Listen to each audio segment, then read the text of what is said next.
इन बच्चों, आज हम कक्षा 10 के विज्ञान विषय के अध्याय 5 के अंतर्गत तत्वों का आवर्त वर्गीकरण के पार्ट 2 का अध्ययन करेंगे। बच्चों, आवर्त सारणी व्यवस्थित करते समय मेंडलीव को सारणी में अधिक द्रव्यमान वाले तत्वों को कभी कभी कम द्रव्यमान वाले तत्व से पहले रखना पड़ा। ऐसा इसलिए हुआ कि समान गुणधर्म वाले तत्वों को एक साथ रखा जा सके।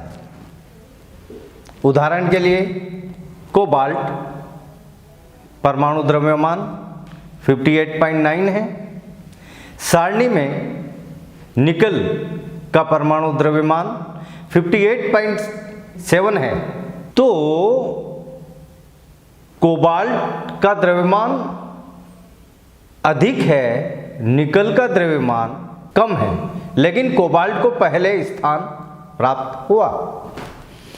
इसके अतिरिक्त मेंडलीव ने अपनी आवर्त सारणी में कुछ रिक्त स्थानों को भी छोड़ दिया था ताकि नए तत्वों की खोज में रिक्त स्थान की प्राप्ति हो, क्योंकि उनके अनुमान के अनुसार जो रिक्त स्थान उन्होंने छोड़े थे उन्हीं द्रव्यमान के नए तत्वों की खोज की उन्हें संभावना थी। तो मेंडलीव ने कुछ रिक्त स्थानों को छोड़ दिया ताकि नए खोजे जाने वाले तत्वों को इन स्थानों पर रखा जा सके। आपने कुछ ऐसे तत्वों के अस्तित्व का अनुमान लगाया जो उस समय खोजे नहीं जा सके थे, जैसे स्कैंडियम, गैलियम, जर्मेनियम के गुणधर्म एका बोरान, एका एल्यूमिनियम, एका सिलिकॉन के समान थे। हालांकि इतनी व्यवस्था और व्यवस्थित 118 तत्वों को करने के बाद मेंडलीव की पीरियोडिक टेबल की परिशुद्धता तथा उपयोगिता के ठोस प्रमाण मिल गए, लेकिन इस रिसर्च के साथ कुछ समय के नए शोध के बाद ड्रॉबैक्स या इनकी कमियां मिली, जैसे कि हाइड्रोजन को मेंडलीव कोई स्थान न दे पाए। इसी प्रकार से मेंडलीव के वक्त तक समस्थानिकों के संदर्भ में अधिक जानकारी प्राप्त नहीं थी। जैसे कि हम अच्छी तरह से जानते हैं कि किसी तत्व के समस्थानिकों के रासायनिक गुणधर्म समान होते हैं, लेकिन उनके परमाणु द्रव्यमान भिन्न भिन्न होते हैं। क्लोरीन के 2 समस्थानिक प्राप्त हुए जिनके परमाणु द्रव्यमान क्रमशः 35 व 37 थे, लेकिन एक ही स्थान पर रखे गए। इस प्रकार मेंडलीव की आवर्त सारणियों में कुछ कमियां पाई गई। जैसा कि बच्चों,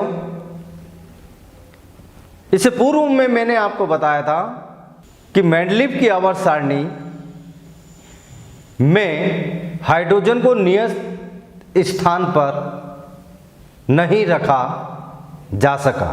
बच्चों, हाइड्रोजन का इलेक्ट्रॉनिक विन्यास क्षार धातुओं से मिलता है।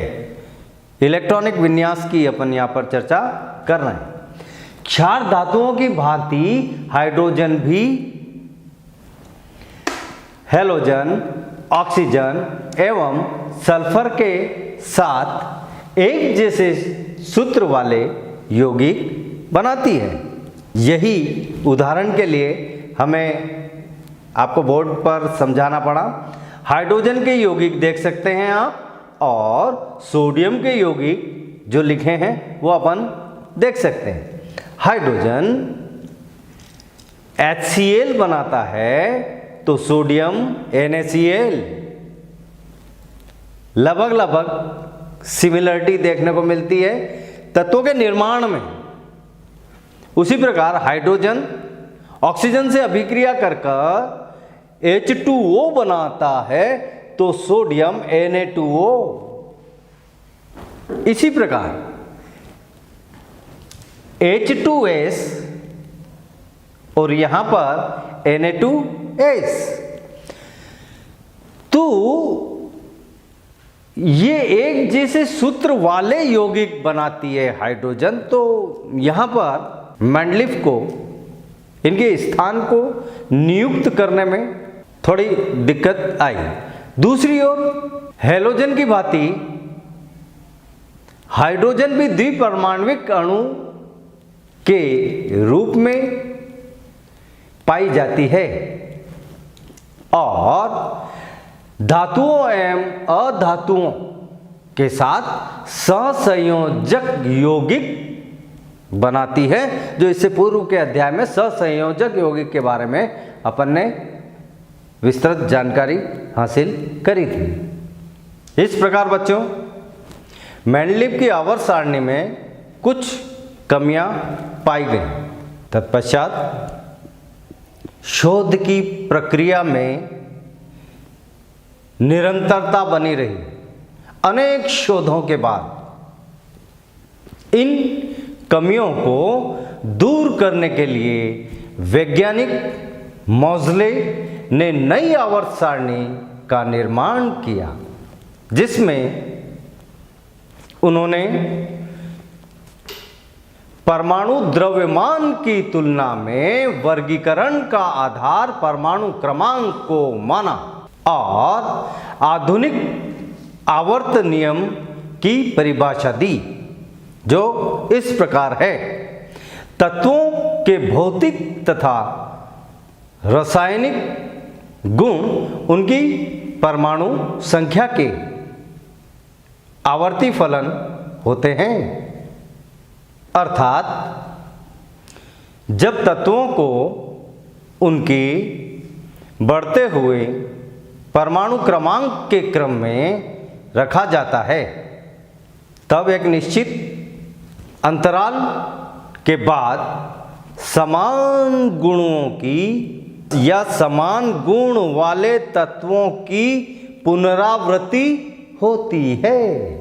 जैसे हाइड्रोजन का परमाणु क्रमांक 1 है, लिथियम का परमाणु क्रमांक 3, सोडियम का 11, पोटेशियम का 19, रुबिडियम का 37, सीजियम का 55 तथा फ्रांशियम का 87। यह तत्वों के परमाणु क्रमांक के आधार पर हम आपको समझा रहे हैं। तो इन तत्वों के गुण लगभग समान होते हैं। इनके गुणों की पुनरावृत्ति, जैसे हाइड्रोजन का 1, लिथियम का 3।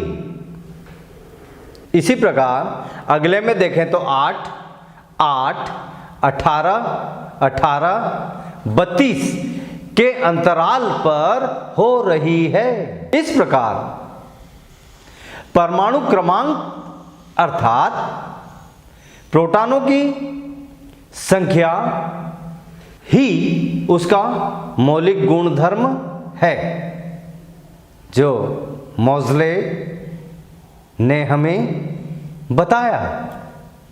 आधुनिक आवर्त सारणी में 18 ऊर्ध्व स्तंभ हैं, जिन्हें समूह कहा जाता है, तथा 7 क्षैतिज पंक्तियां हैं, जिन्हें आवर्त कहा जाता है।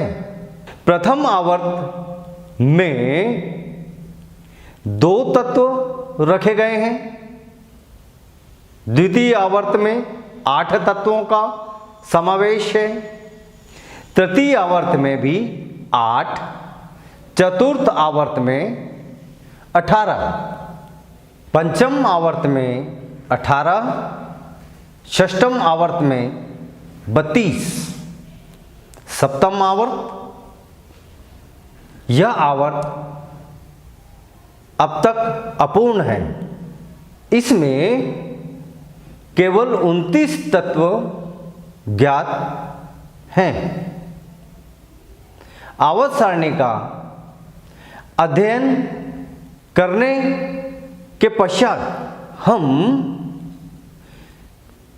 निम्न क्रियाकलापों का स्वयं अध्ययन कर सकते हैं। जैसे आवर्त सारणी के समूह 1 में कौन कौन से तत्व हैं, इनके इलेक्ट्रॉनिक विन्यास लिखते हुए उनमें क्या क्या समानताएं हैं, इन तत्वों में कितने संयोजी इलेक्ट्रॉन हैं। इस प्रकार इन सभी तत्वों के संयोजकता इलेक्ट्रॉनों की संख्या समान है। जैसे फ्लोरीन, क्लोरीन, ब्रोमीन, आयोडीन का हम अगर उदाहरण लें तो फ्लोरीन, क्लोरीन, ब्रोमीन, आयोडीन जो समूह 17 के तत्व हैं। फ्लोरीन का परमाणु क्रमांक 9 होता है। इसके प्रथम कोश में 2 इलेक्ट्रॉन और बाह्य कोश में 7 इलेक्ट्रॉन हैं। क्लोरीन का परमाणु क्रमांक 17। यहां पर इलेक्ट्रॉनिक विन्यास प्रथम कोश में 2, द्वितीय कोश में 8 और तृतीय कोश में 7। इसी प्रकार ब्रोमीन परमाणु क्रमांक 35। यहां पर जो इलेक्ट्रॉनिक विन्यास होगा 2, 8, 18, 7। आयोडीन 53। यहां पर इलेक्ट्रॉनिक विन्यास 2, 8, 18, 18, 7। इस प्रकार हमने देखा इन सभी के बाह्य कोश में 7 इलेक्ट्रॉन की मौजूदगी है। तो बाह्य कोश के सर्वसम इलेक्ट्रॉनिक विन्यास को यहां पर दर्शाया जाता है।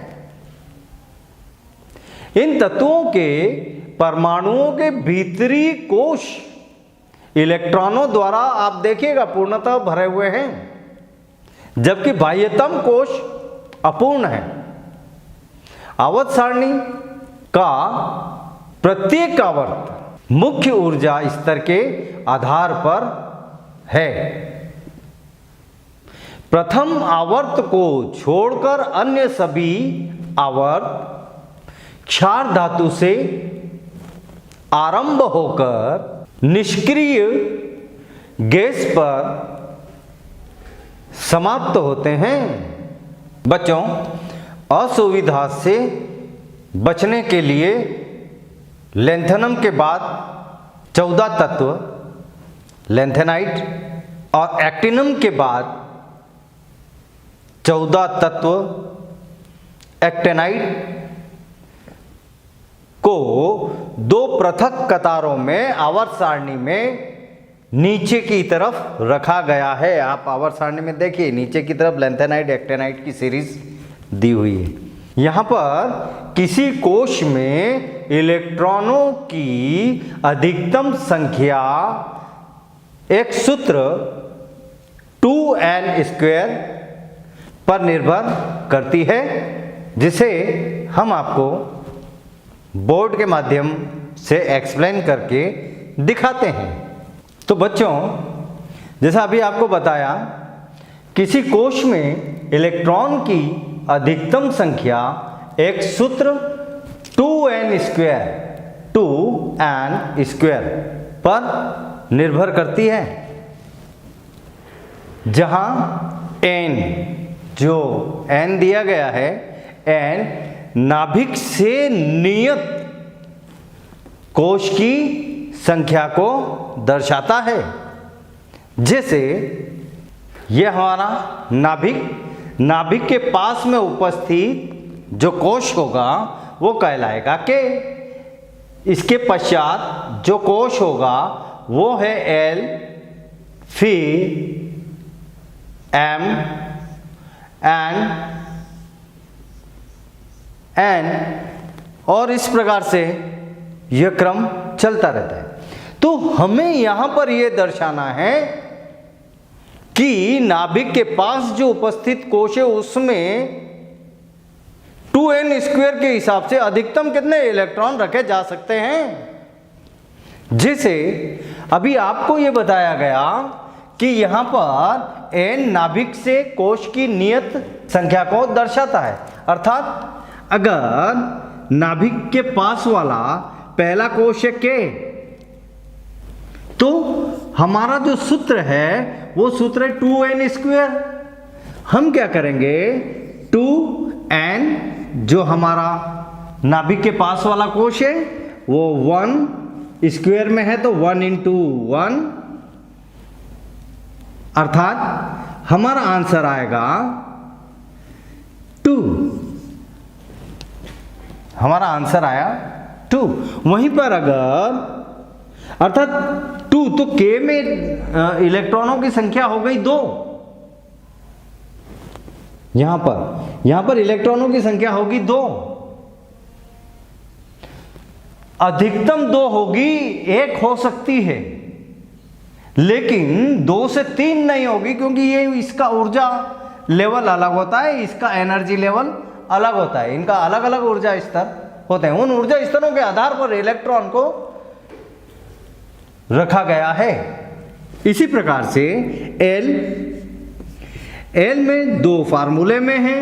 हमारा जो कक्ष हुआ वो दूसरा हुआ, स्क्वायर में होने के कारण वापस मल्टीप्लाई बाय 2, 2 2 जा 4, 2 जा 8, अर्थात L कोश में इलेक्ट्रॉनों की संख्या अधिकतम होगी 8। यहां 7 हो सकती है, 8 से कम हो सकती है, लेकिन 8 से अधिक नहीं होगी। इसी प्रकार से हम तीसरा शेल देखें तो M2 फार्मूले में है, शेल नंबर 3 इंटू 3 3 जा 9, 2 जा 18। तो यहां पर अधिकतम इलेक्ट्रॉन होंगे 18 से अधिक नहीं होंगे। उसके बाद जो इलेक्ट्रॉन होंगे वो अगले कोश में जाएंगे, लेकिन ये 18 से कम हो सकते हैं। इस प्रकार से बच्चों हम अलग अलग कोश में संख्याबद्ध तरीके से देख सकते हैं कि उनमें कितने इलेक्ट्रॉन समाविष्ट होंगे। बच्चों, आधुनिक आवर्त सारणी की प्रवृत्ति के संदर्भ में अब हम देखेंगे, जिसमें सर्वप्रथम टॉपिक है संयोजकता। संयोजकता किसी तत्व के परमाणु के सबसे बाह्य कोश में उपस्थित इलेक्ट्रॉनों की संख्या निर्धारित करती है। उसके बाद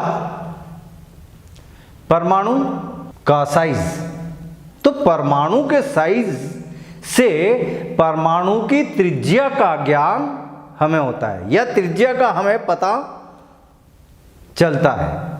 एक स्वतंत्र परमाणु के केंद्र से उसके सबसे बाह्य कोश की दूरी ही परमाणु साइज को दर्शाती है।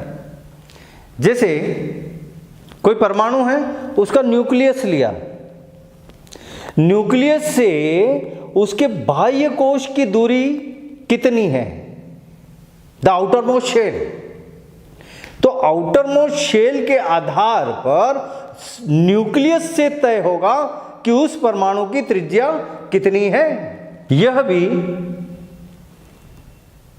आवर्त सारणी की प्रकृति का, उसमें रखे गए तत्वों का एक मापदंड है।